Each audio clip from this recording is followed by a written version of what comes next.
Hi friends, welcome to my channel. আমি জয়া। মধু, হানি, এটার নাম তো তোমরা শুনেইছো, আর শুনবে না কেন? কারণ কি, এটা আমাদের ছোটোবেলা থেকেই আমাদের মানে বাবা মারা বাচ্চাদের থেকে স্টার্ট করে ইভেন বয়স্ক যারা আছে তাদের কিন্তু সবার জন্যই এটা খুবই কাজে লাগে। তো মধু আমাদের কি উপকার করে, তো যদি আমি বলি যে কি উপকার করে, তাহলে কিন্তু লিস্ট প্রচুর লম্বা চওড়া, আমি বলে শেষ করতে পারবো না। কারণ কি, যেটা পুরনো দিনের যে আয়ুর্বেদিক যে শাস্ত্রটা আছে, সেখানে কিন্তু মধুর যে ব্যবহারটা, এটা কিন্তু খুব ইম্পর্টেন্ট মানে ভাবে ইনগ্রিডিয়েন্ট হিসাবে এটাকে দেখানো হয়েছে। তো মধুর কিন্তু বেসিক্যালি প্রচুর এফেক্ট আছে। তো মধুর এত গুণ আছে যেটা তোমাকে বলছি যে বলে শেষ করা যাবে না। তবুও আমি আজকে দুটো জিনিস নিয়ে তোমাদের সাথে কথা বলতে এসেছি, যেটা স্পেসিফিকভাবে কিন্তু সেখানে মধুর কাজটা কিন্তু আমাদের জন্য খুবই এফেক্টিভ হয়ে দাঁড়ায়।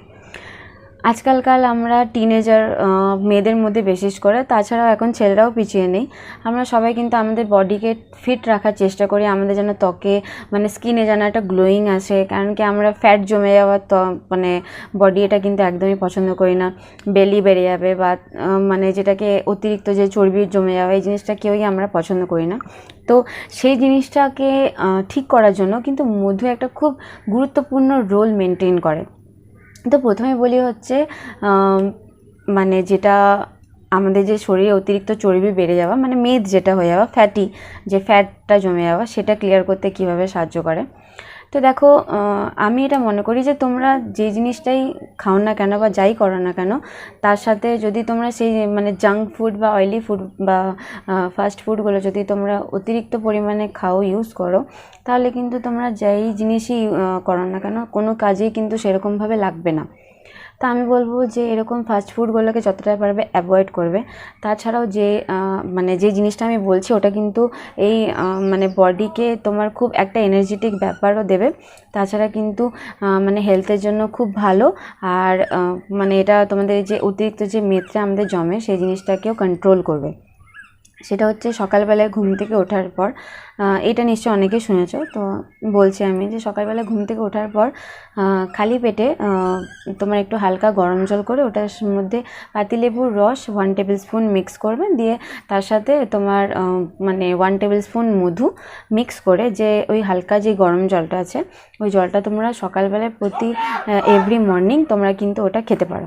এটাতে রিয়েলি তোমাদের যে একটা দেখবে সারাদিন আমাদের একটা আলসেমি ভাব থাকে, একটা মানে খুব প্রবলেম হয়, তাছাড়া মানে একটা শরীরে এনার্জি থাকে না, তার এই যে ফ্যাট জমে যাওয়া, এই জিনিসগুলো থেকে কিন্তু রিয়েলি তোমরা এফেক্ট পাবে। আর সেকেন্ড হচ্ছে ফেসের জন্য। তো ফেসের জন্য আমি এই যে ডাবার হানি এটা কিনেছি। তো এটাকে কিচ্ছু করতে হবে না, জাস্ট তোমরা আমি যেটা বলছি জাস্ট নর্মালি ওই মেথডটাই ইউজ করো, দেখবে রিয়েলি তোমরা খুব জলদি একটা এফেক্টিভ রেজাল্ট পাবে। তো সেটা হচ্ছে যে তোমরা এই জাস্ট হানিটা, কিচ্ছু মিক্স করার কোনো দরকার নেই। এই হানিটাকে নর্মালি হাতের মধ্যে একটু কোয়ান্টিটি অনুযায়ী, মনে করো যেরকম মানে একটা চামচে করে 2 থেকে 3 ড্রপের মতো, বা একটা টেবিল যে টেবিল স্পুনগুলো হয় ওটার হাফ, ওই কোয়ান্টিটি অনুযায়ী তুমি হাতের মধ্যে নিয়ে নিলে, দিয়ে হাতের মধ্যে নিয়ে নেওয়ার পর পুরো এরকম করে হাতের মধ্যে এটাকে পুরো স্প্রেড করতে হবে, এরকমভাবে ঘষে নিয়ে, দিয়ে ওই মধুটা জাস্ট নর্মাল ফেসটাকে ক্লিন করবে। জাস্ট কিচ্ছু আর অন্য লাগানোর দরকার নেই, জাস্ট পুরো ফেসের মধ্যে ভালোভাবে মধুটাকে লাগিয়ে নেবে। দেন লাগিয়ে নিয়ে কিছুক্ষণ ওটা টাইম দেবে, যাতে পুরোপুরি তোমার মধুটা, যেটা তুমি যে একটা চটচটে যেটা ভাব আছে, সেটা যেন পুরো শুকিয়ে একটা টান টান হয়ে যায়, মানে পুরো যে মাস্কটা তোমরা করলে তো ওটা যেন পুরো শুকোয়। কিন্তু তাও যদি অনেকের কাছে সময় না থাকে, তাও আমি বলবো মিনিমাম 10 to 15 মিনিটস মানে রাখার চেষ্টা করবে, তাহলেই কিন্তু এফেক্ট পাবে। নয়তো খুব জলদির মধ্যে যদি এটা করো, তাহলে কিন্তু এফেক্ট পাবে না। তো বেসিক্যালি এই জিনিসটা তোমরা রাত্রের বেলাতেই করতে পারো, এই প্রসেসটা রিয়েলি খুব ভালো হবে। তো ওরকমভাবে রেখে দেওয়ার পর আফটার 10 to 15 মিনিটস পর তোমরা ভালোভাবে ঠান্ডা জল দিয়ে মুখটাকে ক্লিন করে নেবে।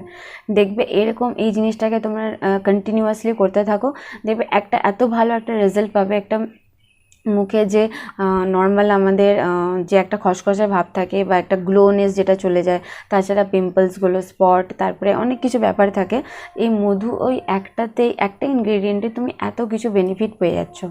তো নিশ্চয়ই তোমরা আমার কথা শুনে এই জিনিসটাকে ট্রাই করার অবশ্যই চেষ্টা করবে, আমি এটাই করি। তো গাইজ তোমরা আমাকে বলো যে আমার ভিডিও তোমাদের কেমন লাগছে, আর আমার ভিডিও ভালো লেগে থাকলে তাহলে লাইক কমেন্ট আর শেয়ার করতে ভুলো না। আর হ্যাঁ, আমার চ্যানেলে অতি অবশ্যই সাবস্ক্রাইব করে দিও। এরকমভাবে আমি নতুন নতুন ভিডিও, নতুন টপিকস নিয়ে তোমাদের সাথে আবার দেখা করব। তো আজকের জন্য ইভেন গুড বাই।